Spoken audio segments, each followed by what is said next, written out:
As an author, I spend most of my time trying to see the world through other people's eyes.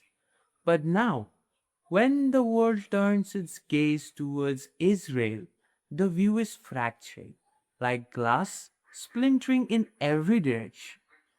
When I first began writing Terror in Palestine, I thought history is about treaties and timelines. But the more I researched and deeper I went, I realized that it was about silences, grief, and resilience. Israel is not just the headline, it's a mirror reflecting how humanity is fighting with memory, trauma, and belonging. It shows us that we have lost the very essence which makes us humanity. No one can ignore that they didn't knew. Everyone has a part and parcel of the ongoings. When you write about conflict, you realize every side believes they are the protagonists of their own story and they kind of shed their own tears. In Israel, two powerful narratives collide. On one hand, the Jewish story, centuries of persecution and hatred culminating in the Holocaust. A trauma so immense it reshaped global conscience. On the other side, the Palestinian story, the Nakba of 1948, when over 700,000 people were displaced. Millions lost their homes and their future were rewritten.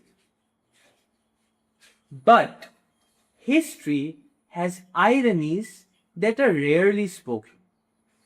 When Jews fled persecution in Europe, many found refuge in Muslim lands.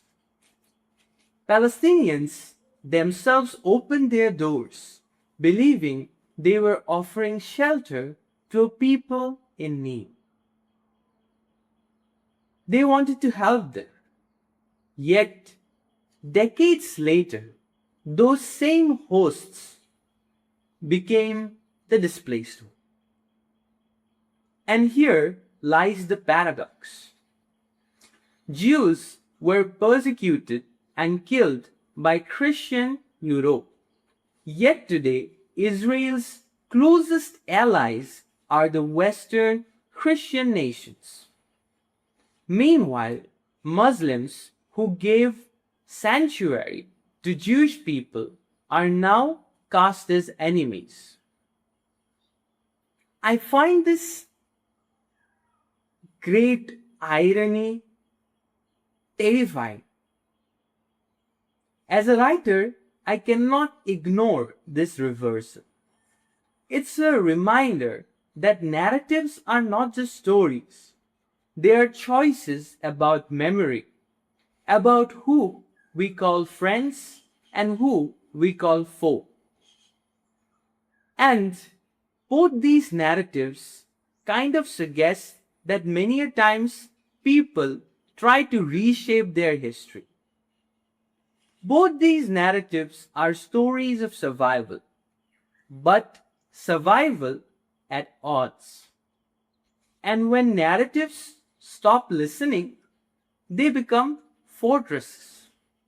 Inside those walls, empathy dies completely. Right now, we are witnessing a literary crisis. Language itself is being weaponized.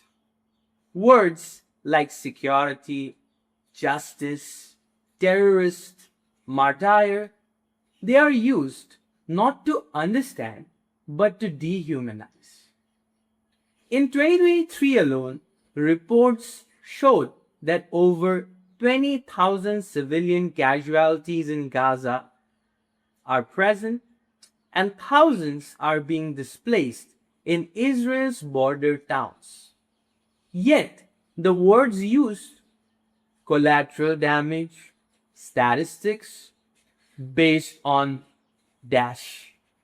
Strip away the human face based on data from Gaza's health ministry, based on data from Israel's ministry.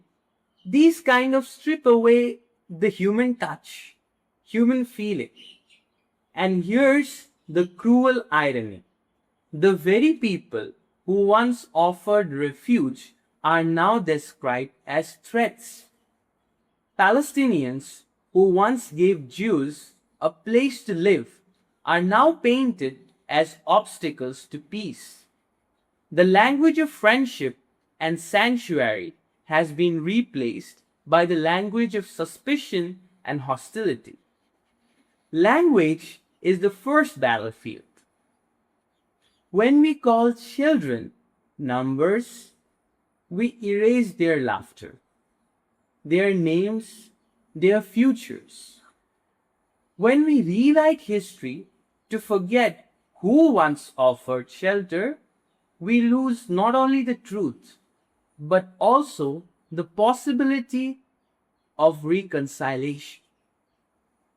As an author, I feel a duty to resist to this erosion. Words should be bridges, not weapons. If we lose the ability to describe the other with dignity, we have already lost the war for our humanity. People often ask me, which side are you on? Israel, Palestine, Muslim, Christian, Jewish? And when they kind of question me, I am left with not many answers. I say that I am on that side of history, on that side whose life and truth has not been yet called out. I remember interviewing a mother in Ramallah. I asked her what she wants and does she desire for this war to end in peace and her having a normal life. She kind of said that I want my child to go to school without fear. That sentence is still ringing in my head from that day onwards. And now, therefore, I say that I am on those sides, that side of history, which wants no statistics.